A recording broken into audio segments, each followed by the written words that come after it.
Masya Allah. Bismillahirrahmanirrahim. 4 orang sudah. Masya Allah. Tuan-tuan boleh hadirkan diri. Masya Allah. Barakallah fi. Kita nak mendekati dah Ramadan. Masya Allah. Masya Allah. Mungkin kita berehat panjang. Ramadan ni kita berehat panjang. Masya Allah. Masya Allah. Waalaikumsalam warahmatullahi wabarakatuh. Asyahidi Dr. Ramizu Abdul Rahim. Masya Allah. Haji Abdul Rahim. Ruqiyah Hayat. Waalaikumsalam warahmatullahi wabarakatuh. Wa maghfiratuh wa ridwanuh. Masya Allah. Jess Hasbullah. Masya Allah. Jeff. Masya Allah, kita sedang menanti tuan-tuan. Maryam Ahmad. Masya Allah. Waalaikumsalam warahmatullahi wabarakatuh.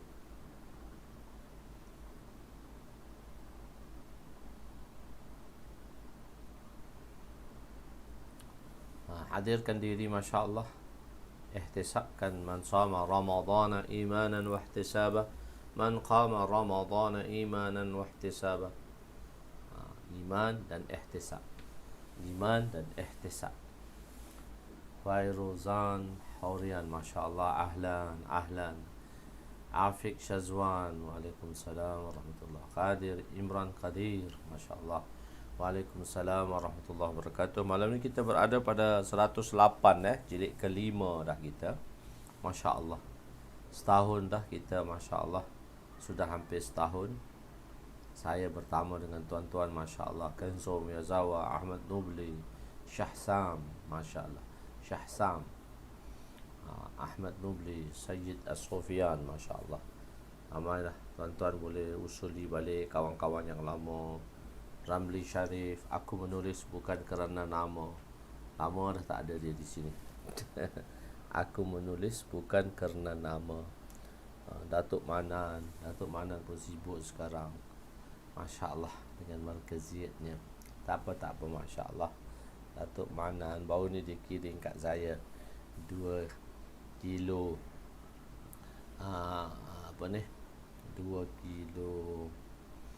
2 kilo kurma ajwa. Masya Allah. Dia ada datang istimak tu. Betul. Dia ada kirimkan pada saya 2 kilo. Datuk Manan, Haji Abdul Manan. Masya Allah. Waalaikumsalam warahmatullahi wabarakatuh. 2138 ya. 29 hadisnya. Masya Allah. Tuan-tuan boleh hadirkan diri. Masya Allah. Teman amal kita ni, pengajian kita. So Jemaah Mishkat kita ada 200 lebih. Tapi yang lama-lama tu. Ramli Sharif. Aku menulis bukan kerana nama. Saya hadir malam ni. Ya. Ingatkan hantar. Kalau tak ada hantar, kalau ada nama hantar tu Ramli Sharif. Aku menulis bukan kerana nama, kerana sifat kasih sesama insan. Allahu Akbar. Itu lagu tahun 86 masa saya form 6 tu. Masa tu tengah masyhur tahun 86. Masa saya form 6 bulang alik daripada Pasir Mas ke Kota Baru. Lower 6. Masa tu lower 6. Belum puasa pula tu. Masya Allah. Masya Allah. Itu 86, 87, apa 6. So 89 baru tolak ke Pakistan belajar. Bismillahirrahmanirrahim. Assalamualaikum warahmatullahi wabarakatuh. Subhanaka la ilma lana illa ma 'allamtana innaka antal alimul hakim. Wala hawla wala quwwata illa billahil aliyyil azim. Rabbi yassir wa la tu'assir wa tammim bil khair. Ya Fattah wa bika nasta'in. Nahmaduhu wa nusalli wa nusallim ala rasulihil karim wa ala alihi wa ashabihil fatihina bihadihim ilal haqiqatil majaza amma ba'du. A'udhu billahi minasyaitanir rajim. Bismillahirrahmanirrahim. Wal asri innal insana lafi khusr illa alladhina amanu wa amilus salihat wa tawasaw bil haqq wa tawasaw bis sabr. Sadaqallahul azim. وقال النبي صلى الله عليه وسلم لا يؤمن أحدكم hatta yuhibba li akhi ma yuhibbu li nafsi, atau kama qala alaihi wassalatu wassalam. Masya Allah Haji Asmawi, Masya Allah baru ni Tuan Haji Asmawi, Masya Allah. Afi daripada jauh. Ya, malam ni kita berada di muka surat 108 dalam jilid kelima, dalam kitab jilid kelima, kitabnya Kelebihan Al-Quran. Masya Allah. Hadis ke 2138 kurungan 29, hadis bab. Al-Quran ialah mata air hidayat. Masya Allah. Al-Quran itu adalah mata air hidayat. وعن الحارث الأعوري قال مررت في المسجد فإذا الناس يخوضون في الأحاديث فدخلت على علي رضي الله عنه فأخبرته قال أو قد فعلوها قلت نعم قال أما إني سمعت رسول الله صلى الله عليه وسلم يقول ألا إنها ستكون فتنة فقلت ما المخرج منها يا رسول الله قال كتاب الله فيه نبأ ما قبلكم وخبر ما بعدكم وحكم ما هو بينكم والفضل ليس بالهزل من تركه من جبار قسمه الله ومن ابتغى الحدي في غيره أضله الله وهو حبل الله المتين وهو الذكر الحكيم هو الصراط المستقيم هو الذي لا تزيغ به الأهواء ولا تلتبس به الألسنة ولا يشبع منه العلماء ولا يخلق عن كثرة الرد ولا ينقضي عجائبه هو الذي لم تنتهي الجن إذا سمعت حتى قالوا إنا سمعنا قرآنا عجبا يهدي على الرشد فآمنا به من قال به صدق ومن عمل به أجرا ومن حكم به العدل ومن دعا إليه هدي إلى صراط مستقيم رواه الترمذي والدارمي وقال الترمذي هذا حديث إسناده مجهول وفي الحارث مقال. Nasruddin Mujur, Masya Allah. Muzakir Syukri, Bayrul Harian, selamat pengantin baru. Selamat pengantin baru. Abdullah Azli Al-Fansuri, Masya Allah. Ahla barakallahu lakuma wa jama'a bainakuma bil khair. Barakallahu lakuma wa jama'a bainakuma fil khair. Masya Allah. Pengantin baru Masya Allah. Bulan puasa, pengantin baru dekat dengan puasa. Masya Allah. Alhamdulillah, syukur. Moga Allah Ta'ala kurniakan isteri yang soleh dan zuriat yang soleh. Masya Allah. Sayyidina Haris Al-A'war rahmatullah alaih berkata, aku lalu berhampiran dengan masjid dan aku mendapati orang ramai sedang rancak bercerita dan berbual. Aku pun menemui Sayyidina Ali bin Abi Talib radhiyallahu anhu. Aku pun memberitahu kepada beliau perkara tersebut. Beliau berkata, adakah benar mereka telah melakukannya? Aku menjawab, benar. Duk cerita, duk tengah bual dalam masjid. Ahadisi fadakhaltu alayya. Beliau berkata, ketahuilah bahawa aku telah mendengar Rasulullah sallallahu alaihi wasallam bersabda, kelak akan berlakunya fitnah. Aku bertanya kepada Rasulullah sallallahu alaihi wasallam, apakah jalan keluarnya ya Rasulullah?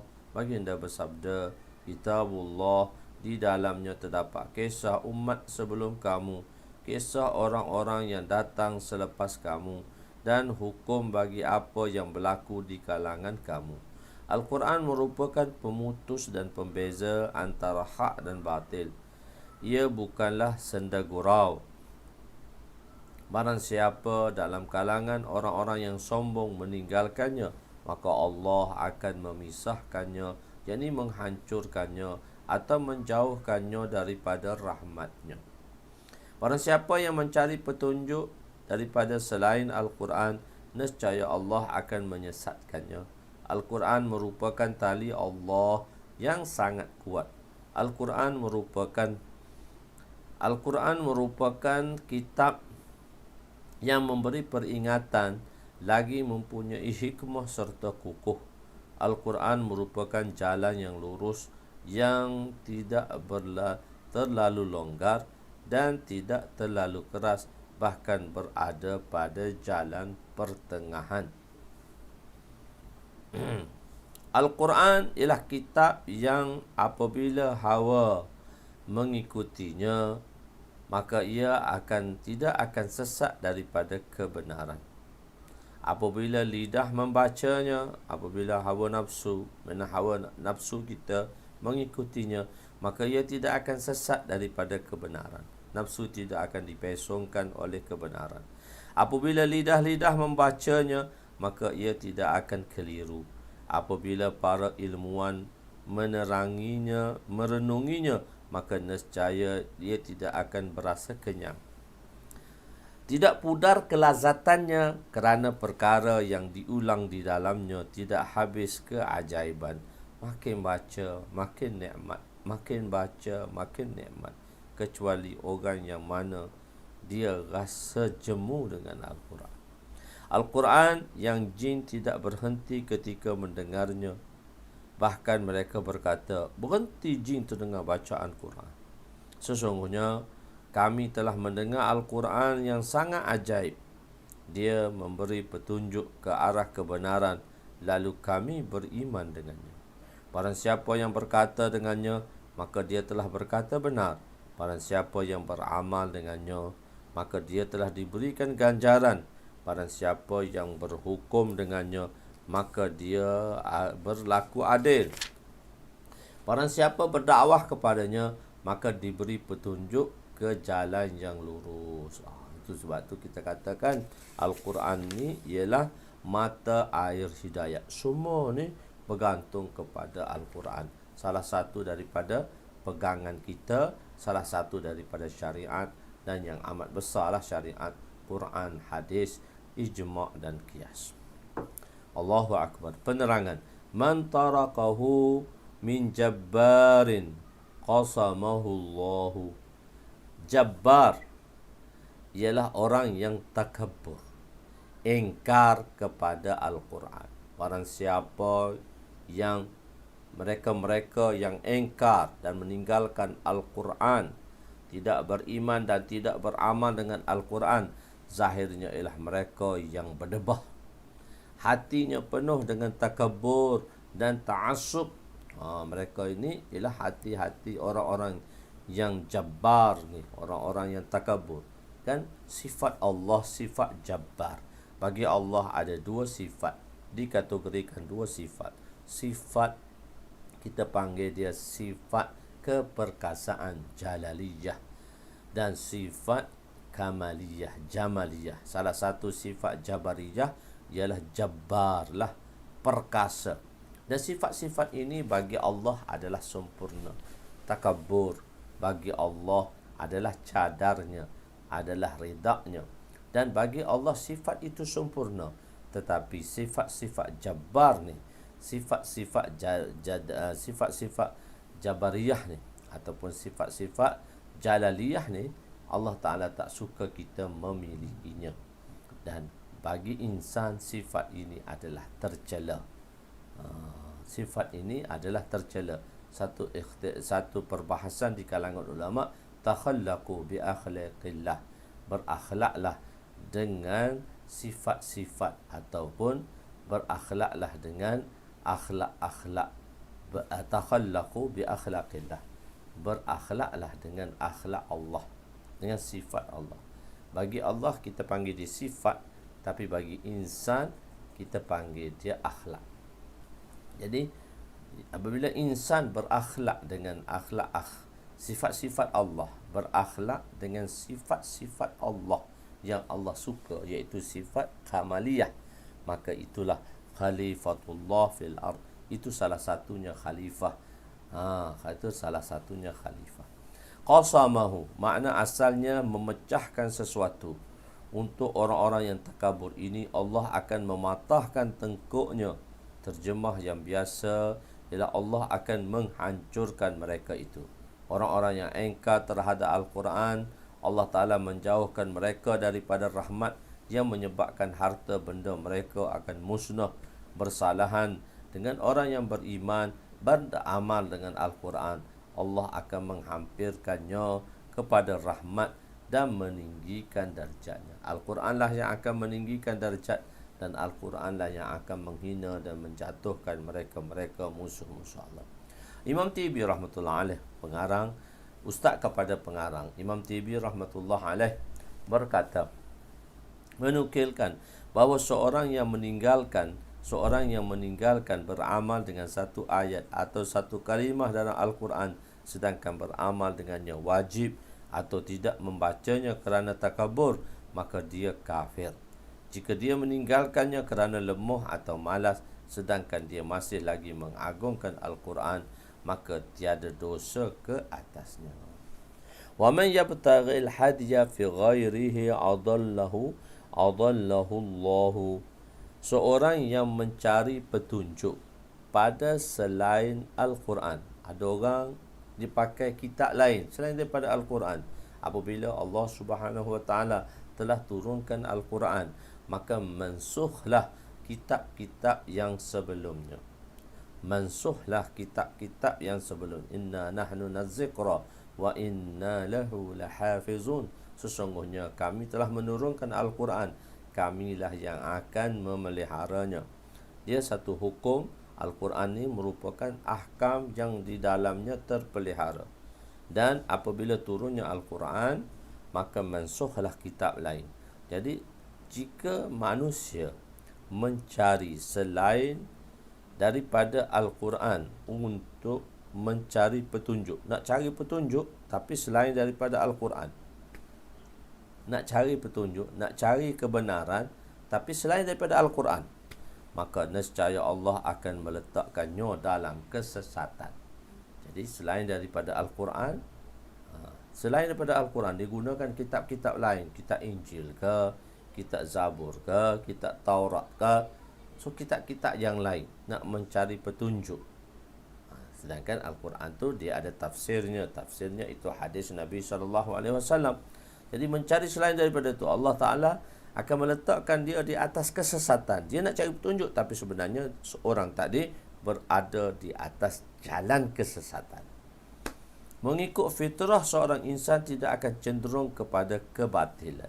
Sifat manusia Allah jadikan dia adalah ma'il. Dia adalah cenderung kepada kebaikan. Naluri insan tu dia cenderung kepada kebaikan.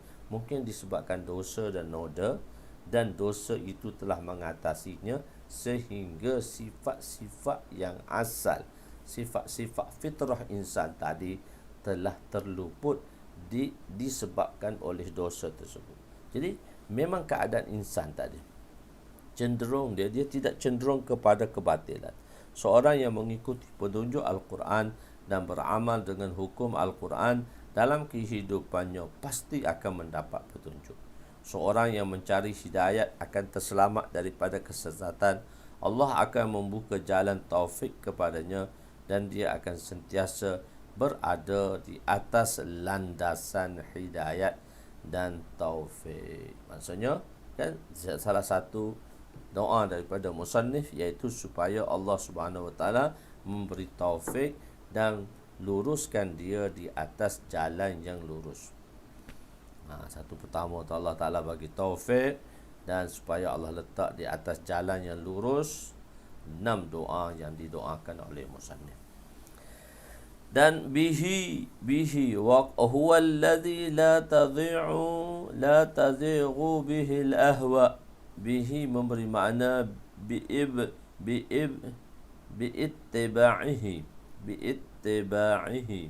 Bihi itu ittiba'i, iaitu dengan sebab mengikuti petunjuk Al-Quran, maka akan diselamatkan daripada kesesatan. Jadi siapa yang mana dia telah yang dengan sebab mengikuti petunjuk Al-Quran, ikut pada Al-Quran. Di sini adalah terdapat satu iskal, terdapat satu persoalan. Iskal tu maksud dia persoalan. Hadis ini memberitahu bahawa orang yang mengikuti petunjuk Al-Quran tidak akan sesat. Ahli bid'ah seperti Rawafiz. Rawafiz ni maksudnya adalah Syiah, golongan Syiah, dan Khawarij, iaitu mereka yang terkeluar daripada ajaran Al-Quran dan Sunnah, juga menggunakan Al-Quran. Mereka pun berdalilkan kepada Quran. Rawafiz, iaitu Rawafiz, Syiah dan sebagainya, mereka pun jadikan Al-Quran itu sebagai dalil, menggunakan Al-Quran, dalil mereka dalam Al-Quran. Orang-orang Khawarij, golongan yang sesat, mereka pun menggunakan Al-Quran. Mereka beristidlal dengan Al-Quran dan mensabitkan akidah mereka dengan Al-Quran. Semua awak dalam Quran. Oleh itu ada dua kemungkinan. Sebab apa? Kenapa menjadi persoalan? Kalau orang telah jadi orang ittiba' kepada Quran ni, sepatutnya dia tak sesat. Tapi kenapa mereka sesat? Kenapa? Dua kemungkinan. Sama ada kita mengatakan apa yang mereka dakwa itu benar atau dan tidak sesat, atau kita kata hadis ini salah. Dia ada dua kemungkinan. Faham tak? Apa kedua kemungkinan tu? Yang golongan tadi, sedangkan mereka telah jadikan Al-Quran, mereka berdalilkan Al-Quran, mereka beristidlal, dia pun macam Quran juga. Ni dalil dia Quran pula, kenapa dia sesat? Jadi oleh itu ada dua kemungkinan di sini. So jawapan lain, kita tengok kepada kemungkinan dulu. Kemungkinan sama ada kita mengatakan apa yang mereka dakwa itu benarlah, apa yang mereka kata benarlah, dan tidak sesatlah. Mereka ni benar, bila mereka benar, mereka tak sesatlah. Mereka tak sesatlah. Atau kita kata hadis ni tak betul lah.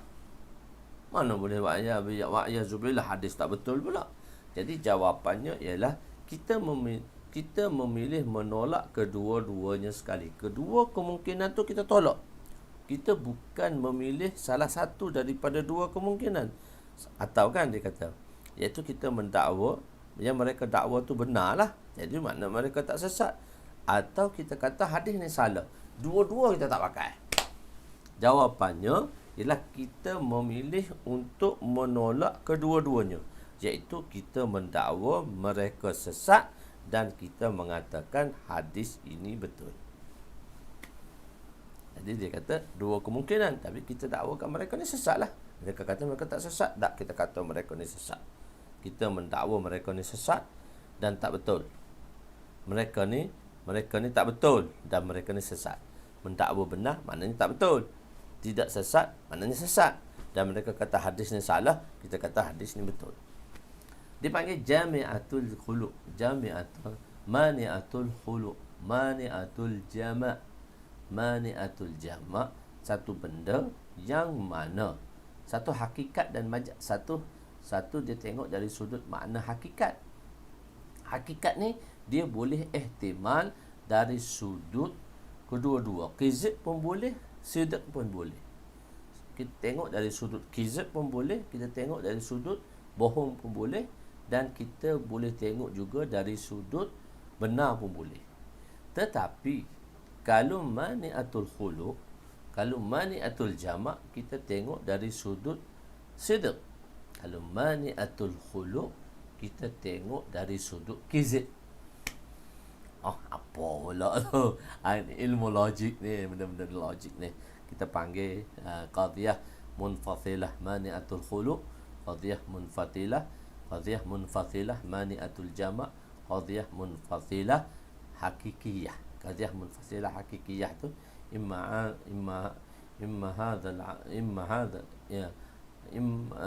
hadha al-adad imma zawjan aw fardan. Itu kita tengok dari sudut mani'atul khuluq dan kita tengok dari sudut mani'atul jama'. Jadi maksudnya kita menafikan kedua-dua di sini. Kita menafikan kedua-dua di sini ialah kita sudut dua mani'atul jama' ni, dua-dua tak boleh berhimpun sekali. Mani'atul jama' lah, kita tengok dari sudut kebenaran, dari sudut ihtimal pada sidq saja. Dia hanya ihtimal pada sidq, dia tidak ihtimal pada kizib, dia tidak ihtimal pada kizib. Jadi dua-dua. Maksudnya iaitu dia tak boleh berhimpun kedua-duanya. Dia tak boleh, maksudnya mani'atul jama' ni dua-dua tu dia tak boleh. Dia mani'atul jama' maksudnya dia tak boleh berhimpun kedua-dua sekali. Maknanya kita nafikan kedua-dua sekali lah di sini. Itu dalam tarikah mani'atul jama' lah. Maknanya dia tak boleh menghimpunkan salah satu, atau dia tak boleh menghimpunkan mani'atul jama' ni, dia tak boleh salah satu, atau kita boleh kosongkan kedua-duanya. Iaitu kita memilih menolak kedua-duanya. Maknanya kita kosongkan kedua-duanya. Hadis ini tetap pada maknanya, dan apa yang mereka dakwa itu tetap sesat. Penjelasannya ialah kenyataan mereka beristidlal. Mereka jadikan Al-Quran itu, mereka berdalilkan dengan Al-Quran itu hanyalah satu kata-kata. Itu satu dakwaan sahaja, sebenarnya kosong. Dakwaan saja. Mereka kata kita pun beramal dengan Al-Quran. Itu dakwaan kosong saja. Kita kata ini satu dakwaan kosong. So dakwaan ini tak boleh pakai. Kenapa kita kata tu kosong? Kita hanya satu kata-kata saja, perkataan yang kosong. Kenapa? Ini adalah kerana cara istidlal yang mereka lakukan dengan menggunakan Al-Quran adalah salah, kerana mereka menjadikan pemikiran mereka sebagai matbu' dan Al-Quran sebagai tabi'. Saya gunakan perkataan dalam perkataan Arab. Mereka jadikan pemikiran mereka tu, Al-Quran tu kena ikut pemikiran mereka. Al-Quran tu tabi', Al-Quran tu mengikut apa yang mereka fikir logik. Mereka jadikan pemikiran mereka tadi, mereka jadikan pemikiran mereka tu asal, matbu', benda yang perlu diikuti. Dan Al-Quran tu yang mengikuti apa yang dikatakan oleh akal. Jika Al-Quran tu bersalahan dengan akal mereka, mereka tolak. Mereka sandarkan kepada akal. Mereka tak sandarkan kepada mereka sandarkan kepada akal, bukan kepada nakal. Akal, dalil akli, dalil naqli. Dalil naqli ni Quran dan hadis lah. Mereka sandarkan, mereka guna Quran, tapi mereka kata Quran ni kalau boleh, maksudnya dia tafsir dengan tafsir mereka sendiri. Kalau akal boleh terima, okey, mereka terima. Kalau akal tak terima, mereka tak boleh terima. Kubur, misalnya azab kubur. Azab kubur. Tengok azab kubur. Jadi bila azab kubur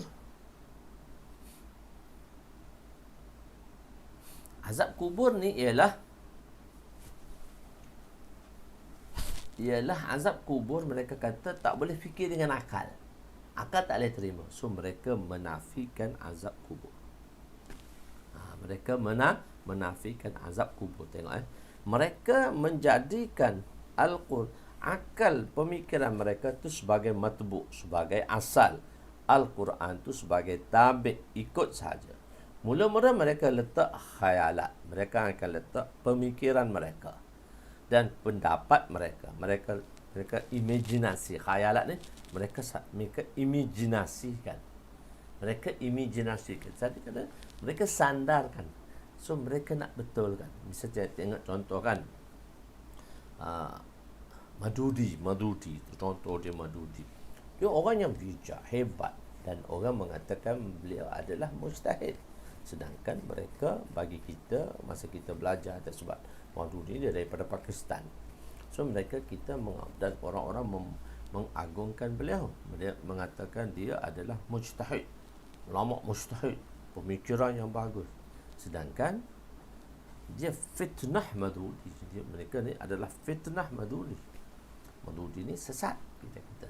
Sebab mereka telah khayalkan, mereka telah imajinasikan satu hukum. dan mereka nak sabitkan dengan Al-Quran. Mereka sabitkan, mereka jadikan Al-Quran. Dan jadi mereka akan tolak juga Quran tadi, mereka akan tolak hadis dan mereka akan sabitkan. Tengok contoh dia. Seorang tadi dia tidak boleh berkahwin dengan serentak kedua adik-beradik. Seorang lelaki tak boleh kahwin dengan dua saudara perempuan serentak. Maknanya lelaki A kahwin dengan saudara dua orang wanita, tapi saudara wanita tadi adik-beradik. Tak boleh mengumpulkan dua adik-beradik serentak yang dikahwini oleh lelaki. Mereka kata harus. Mereka sabitkan dalil dengan akal. Apa dalil akal? Mereka sabitkan itu logik lah. Tapi mereka mengambil hukum logik tadi kepada hukum asal.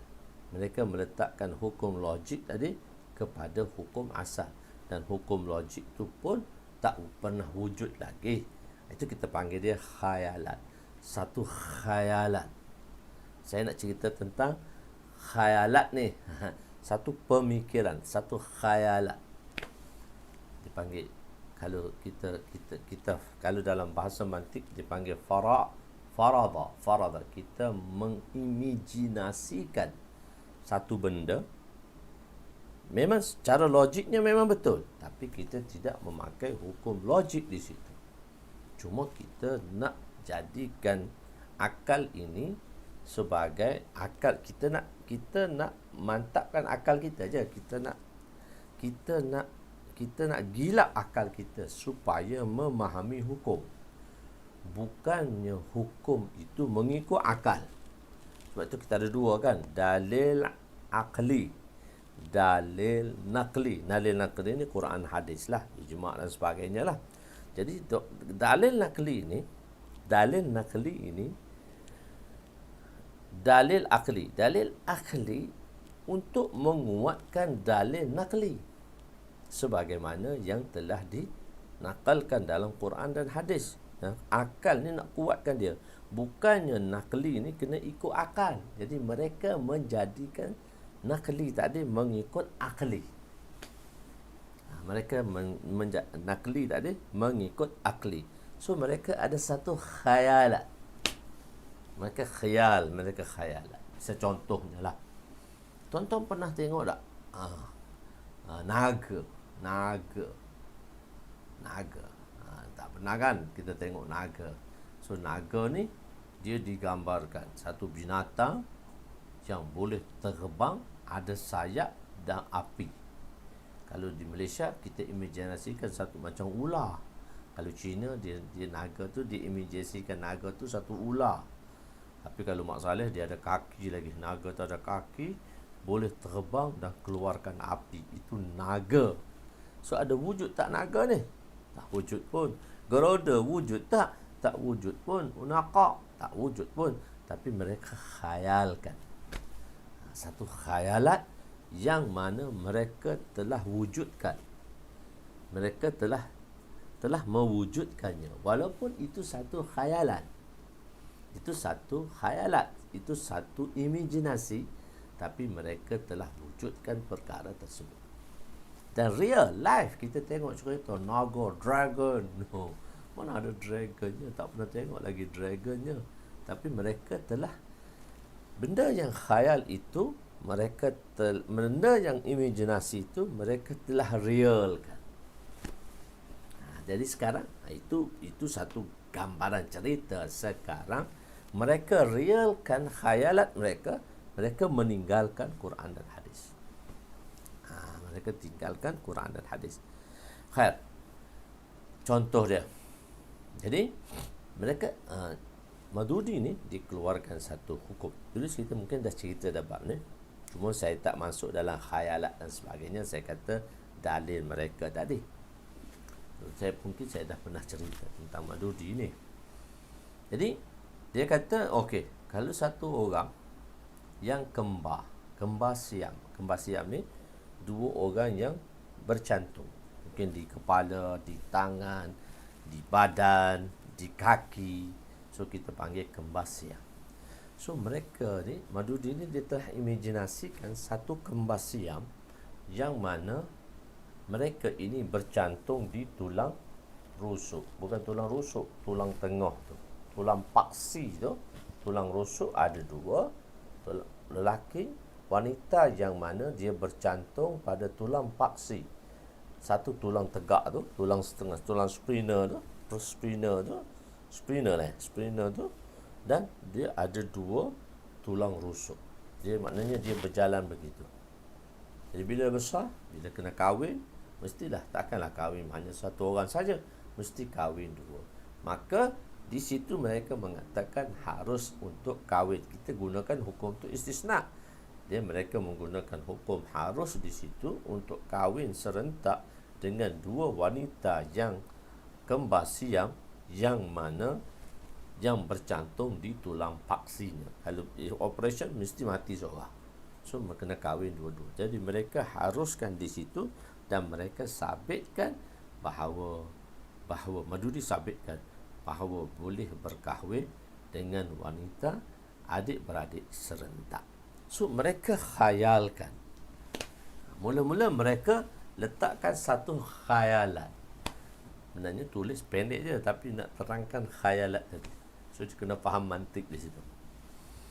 Jadi mereka khayalkan, mereka letak satu khayalat, dan pendapat mereka kemudian mereka khayalkan, dan pendapat mereka kemudian untuk menguatkan mereka gunakan Al-Quran. Mereka gunakan Quran. Mereka gunakan Quran. Di sini mereka gunakan, mereka keluarkan satu khayalat dan mereka gunakan Quran. Bahkan kadang-kadang makna sesuatu ayat juga dipesongkan. Ayat-ayat yang mereka guna berasingan dengan makna sebenar. Ayat mereka guna berasingan dengan makna sebenar. Bahkan kadang-kadang makna yang mereka gunakan tadi, sesuatu ayat juga telah dipesongkan dan tafsir mengikut kefahaman akal mereka. Sedangkan cara yang betul adalah menjadikan Al-Quran itu sebagai matbu asal dan pemikiran itu sebagai tabi', yakni ikutan. Seorang yang mencari benar, seorang yang benar-benar mencari kebenaran akan meletakkan khayalat dan pemikiran mereka mengikut Al-Quran. Ini perbezaan di antara ahli hak dan ahli bid'ah. Ahli hak, mereka pemikiran mereka tabi' kepada Al-Quran, manakala ahli bid'ah mereka tabi' kepada pemikiran. Mereka tabi' kepada pemikiran. Itu kita kata jawapannya. Yang pertama, kita kata dua-dua kita tak terima.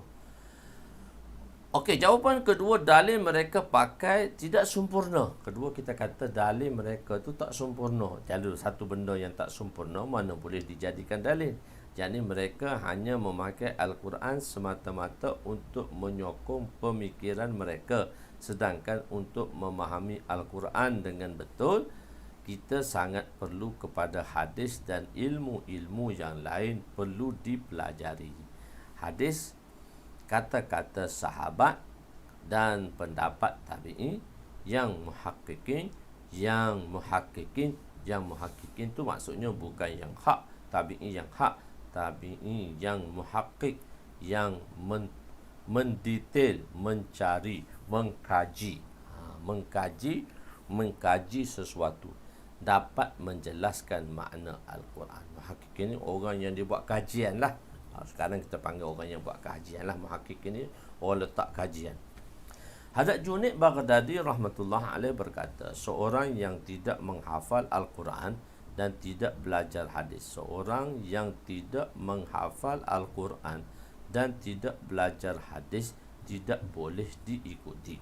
Seorang yang melalui jalan kami tanpa ilmu dan berterusan dalam keadaan merasa cukup dengan kejahilan dirinya, sebenarnya menjadi bahan ketawa syaitan. So dia tak belajar dengan siapa. Dia pandai, memang dia genius, dia mengkaji, tapi dia faham. Dia tak mengaji pun. Alim, dia kata tak mengaji, alim tak perlu pun. Semua tu daripada Allah. So dia buat tafsir Quran, tafsir surah Baqarah, dia buat tafsir Quran sendiri.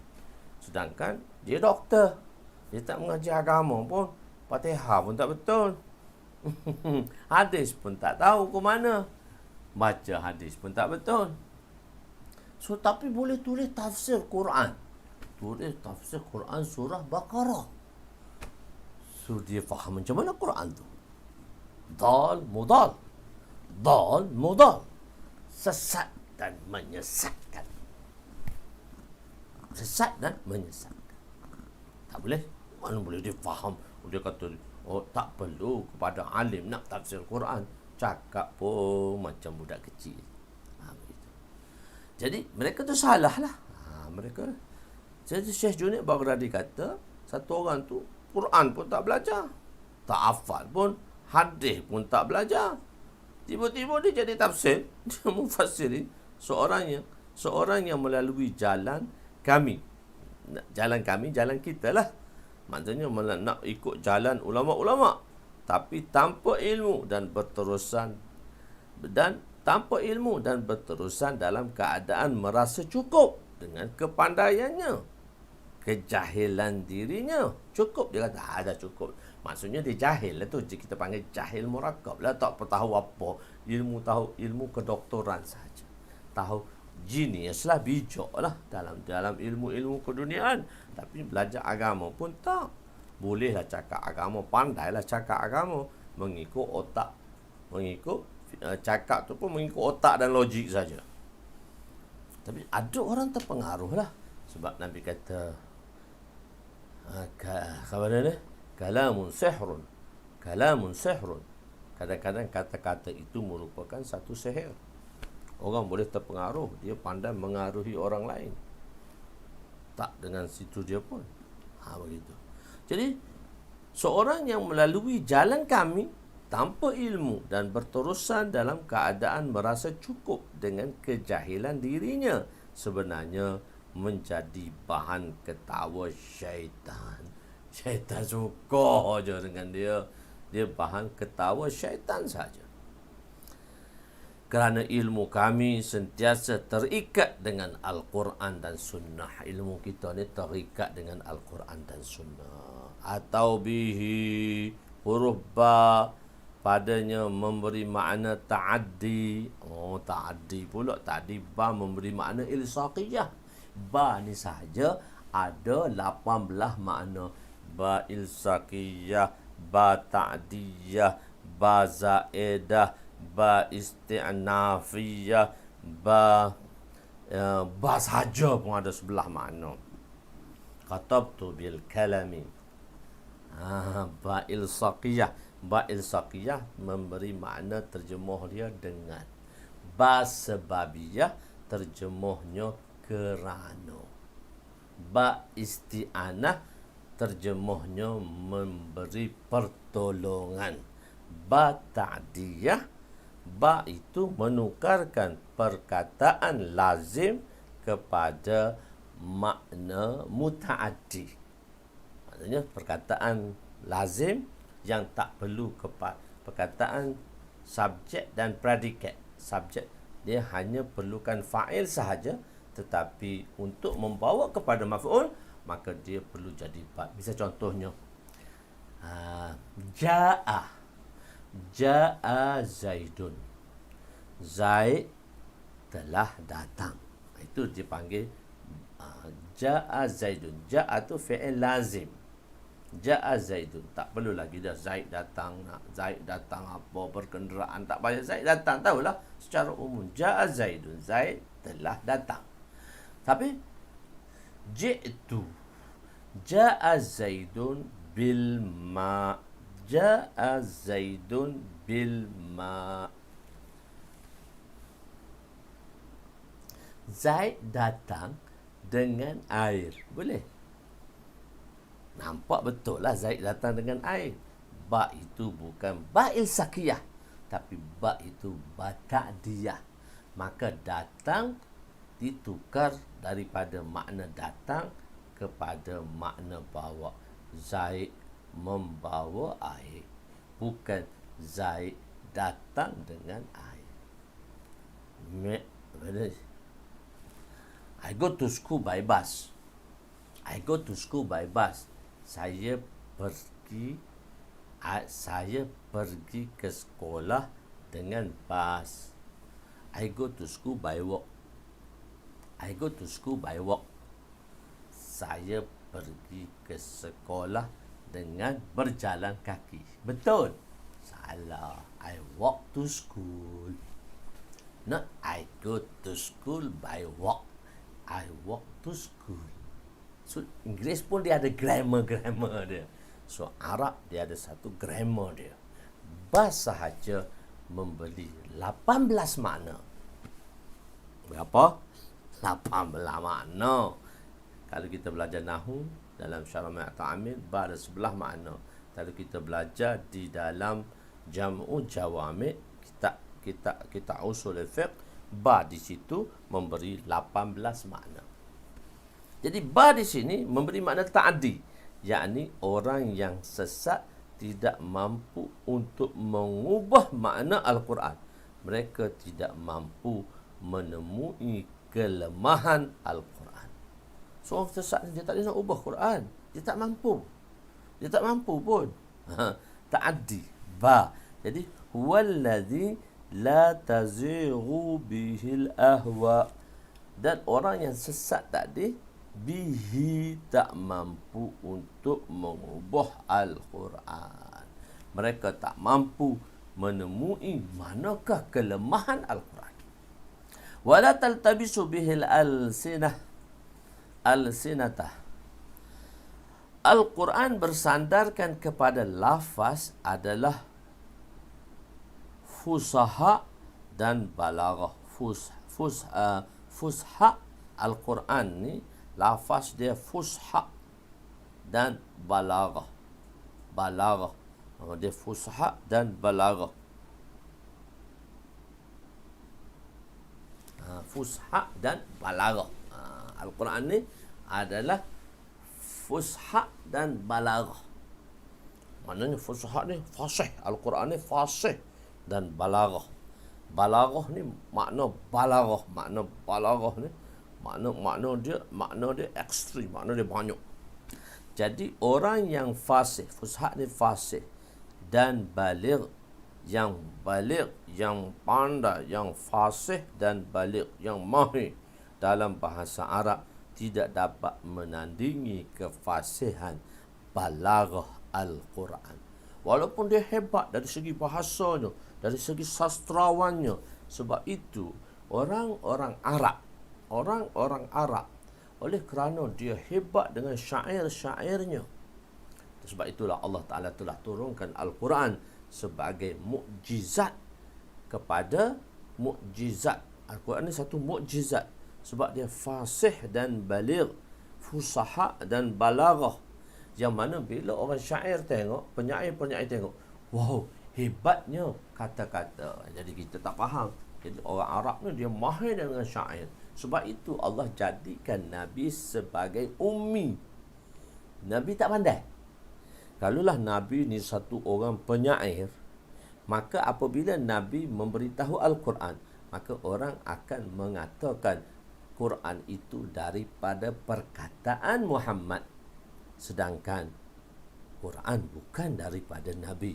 Quran daripada Allah. Sebab itu Allah ummikan Nabi. Allah ummikan Nabi. Supaya apa? Supaya jangan orang Arab kata Quran tu daripada Nabi. Kalaulah Nabi itu dia satu orang pujangga Arab. Kalaulah Nabi itu satu orang yang dia pujangga bahasa Arab, dia pandai bahasa Arab, dia pandai syair, dia pandai mengolah bahasa. Nabi ummi. Bila nak potong nama Muhammad Ibnu Abdullah tu, Nabi tanya Ali, mana Muhammad bin Abdullah, mana Nabi ummi. Tapi ummi itu tidak menafikan, ummi itu tidak memincangkan kenabian. Itu kita akan bahas lain. Seorang ummi tadi dia tak pandai menulis, tak pandai membaca, Dia tak, Allah Ta'ala kata la tuharrik lisanika lita'jala bih. Bila ayat turun kepada Nabi SAW, Nabi cuba nak baca, nak ingatkan, la tuharrik lisanaka lita'jala bih. Muhammad, jangan kau risaulah, jangan kau mempercepatkan bacaan kamu supaya kamu nak ingat apa yang kami turunkan pada kamu. Kamilah yang akan mengingatkan kamu. Sebab tu Nabi dia bukan, dia sebab tu Nabi ummi, Arabi dan ummi. Nabi seorang bangsa Arab dan ummi. Sebab Nabi akan memperdengarkan Al-Quran kepada orang-orang Quraisy yang begitu mahir dengan syair-syairnya, begitu mahir dengan kefasihan bahasa Arabnya. Sebab Arab tu Quran diturun dengan logat Quraisy, sebagaimana orang-orang Quraisy. Dan kita dah belajar dalam Quran dulu, Arab mempunyai 7 dialek bahasa yang tertentu.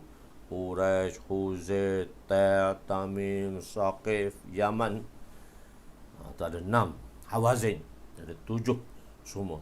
Tamim, Hawazin, ada 7 dialek bahasa Arab. So Al-Quran diturunkan dengan bahasa Quraisy, dalam bahasa Quraisy. So orang Quraisy mahir dalam bahasa. Tapi bila Quran tidak dapat menandani, wala taltabisu bihi, wala taltabisu bihi. So Allah Ta'ala, Nabi kata apa dia? Wala taltasu bihi al-sinatah. Al-Quran bersandarkan, maknanya wala taltasu bihi al-sinatah. Al-Quran merupakan barang siapa yang berkata dengan Al-Quran, maka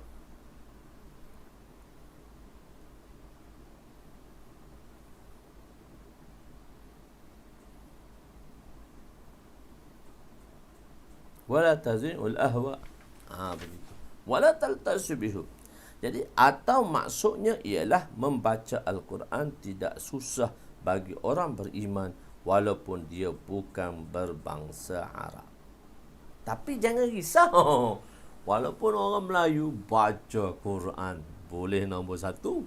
Sebab apa? Walaqad yassarnal Qur'ana, walaqad yassarnal Qur'ana li zikri fahal min mudakkir. So Allah bagi tahu, walaupun bahasa Arab balaghah fasahah dia tinggi, tapi tidak susah untuk membaca Al-Quran tadi, tidak susah bagi orang beriman walaupun dia bukan berbangsa Arab, walaupun Quran itu diturunkan dalam Quraisy dan berbahasa Quraisy dan turun dalam lugah Quraisy, tapi orang ajam pun boleh membaca Quran. Sebab Allah kata walaqad yassarnal Qur'ana lizikri fahal min mudakkir. Maksudnya demi sesungguhnya kami telah memudahkan Al-Quran untuk menjadi peringatan dan pengajaran. Maka adakah sesiapa yang mahu mengambil peringatan dan pelajaran daripada Al-Quran? So Allah telah bagi tahu di sumber hidayat. Wala yashba'u minhul ulama. Ulama tidak akan kenyang dengan Al-Quran.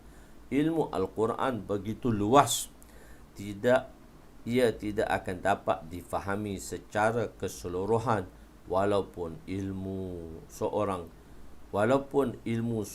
itu terluas. Samudra Al-Fatihah. Tuan-tuan nak mengaji surah Fatihah kan dengan saya. 3 bulan lah. 3 bulan tu setiap hari lah. Ambil setahun lah baru habis surah Fatihah tadi. Tapi kita kena bincang macam-macam lah, balaghah, ma'ani dan sebagainya lah. So balaghah, ma'ani mana nak faham pula. Khair. Jadi ilmu Al-Quran itu begitu luas, ia tidak dapat difahami secara keseluruhannya walaupun ilmu seorang itu luas. Dalam mencari dan mengkaji Al-Quran, seorang itu tidak akan sampai kepada satu marhalah, satu tempat yang mana boleh mengenyangkannya. Maksud dia tak puas pencarian dia tadi, keseronokan. Contohnya, jika seorang itu makan, maka dia akan sampai ke tahap yang dia rasa kenyang. Bagi, okey, cukup. Tua aku tak boleh nak makan dah. Muda dulu boleh 3 pinggang, tua pinggang pun tak habis. Itu masa tua. Tapi kalau orang muda pun sampai satu tahap dia kenyang. Kenyang. Selepas kenyang, dia tidak akan lagi ada keinginan untuk makan dan nafsunya menolak untuk makan. Ini bersalahan dengan sya'nul Quran, kehebatan Al-Quran. Marhalah yang seperti ini tidak ada pencariannya, tidak akan sampai ke had yang mencukupi. Mencari khazanah Al-Quran. Ajib. Wala yahliku an kasrati raddi wala yanqadhi ajaibuh. Maksudnya tidak menjadi lama ialah banyak-banyak sekalipun seorang itu membaca Al-Quran. Maksudnya tidak menjadi lama. Tak menjadi lama ialah banyak-banyak sekalipun seorang itu membaca Al-Quran, tidak akan berkurangan. Bahkan apabila membaca Al-Quran, setiap kali membaca Al-Quran, bertambah kelazatannya daripada sebelumnya. Sama ada dia faham Al-Quran ataupun tidak, nikmat tetap bertambah. Kita baca Quran kan nikmat ada. Sebab tu Imam Syafi'i rahmatullah alaih, bulan puasa dia habis 2 kali Quran. Baca macam mana tak tahu. Macam mana nikmat yang dia rasa tak tahu. Kita pun nak habis satu Quran, satu Ramadan pun, sepanjang Ramadan satu Quran pun susah. Beliau menghabiskan Al-Quran 60 kali dalam bulan Ramadan. So nikmat yang tidak terperi. Al-Quran panjang malam ni, satu hadis ya. Satu hadis ya malam ni kita. Al-Quran ialah sumber cahaya. Al-Quran itu adalah satu sumber cahaya besar. Kita baca satu hadis lagi. Pada hari kiamat, hadis ke-21 39. Pada hari kiamat, para hafiz dan amil Al-Quran akan memakai kedua ibu bapanya dengan mahkota. Wa an Mu'adz bin Juhani radhiyallahu anhu qala Rasulullah sallallahu alaihi wasallam, man qara'a al-Qur'ana wa 'amila bima fihi ulbisa walidahu tajan yaumal qiyamah daw'uhu ahsanu min daw'i syamsi fi buyutid dunya law kanat fikum fama zannukum billadzi 'amila bihaza, rawahu Ahmad wa Abu Dawud. Sayyidina Mu'adz Al-Juhani radhiyallahu anhu meriwayatkan bahawa Rasulullah sallallahu alaihi wasallam bersabda, barang siapa yang membaca Al-Quran dan beramal dengannya, nescaya ibu bapanya akan dipakai dengan sebuah mahkota pada hari kiamat. Cahaya mahkota itu lebih terang daripada sinaran matahari yang berada di dalam rumah di dunia ini. Kalaulah matahari itu berada di samping kamu, kalaulah begitu keadaan kedua ibu bapa si pembaca itu, kalau dua si ibu bapa yang pembaca itu, apakah kalaulah begini keadaan kedua ibu bapa si pembaca mendapat nikmat daripada bacaan anaknya? Kalaulah, maka apakah pendapatmu mengenai orang yang beramal Al-Quran itu sendiri? Hadis riwayat Imam Ahmad, Imam Abu Dawud. Penerangan, man qara al-Qur'ana, maksud orang yang membaca Al-Quran ialah orang yang membaca Al-Quran dengan baik. Kata Imam Ibnu Hajar Al-Maqqi rahmatullah alaih, maksudnya ialah orang yang mengingati Al-Quran, iaitulah hafiz Al-Quran. Maksud hadis ini menjadi satu perkara yang mustahil, bahawa matahari yang begitu tinggi dimasukkan ke dalam rumah kamu, maka cahaya pada hari kiamat akan dipakaikan mahkota yang mana cahayanya pada hari kiamat seterang matahari yang berada dalam rumah kamu. Untuk ibu bapa yang anaknya hafiz dan amil Al-Quran, dan penerangan ini dalam bentuk mubalaghah. Makna lebih. Matahari yang begitu jauh, jika diletakkan dalam rumah, cahayanya begitu terang. Bagaimana cahaya matahari yang telah yang terlalu hampir dengannya. Pada saat akhir jumlah ini, pada bahagian akhir ayat ini menyatakan bahawa seorang hafiz Al-Quran yang beramal dengannya, kedua ibu bapanya akan mendapat martabah yang tinggi. Bagaimana pula cahaya untuk dirinya sendiri. Macam mana cahaya tu untuk si pembaca tu sendiri.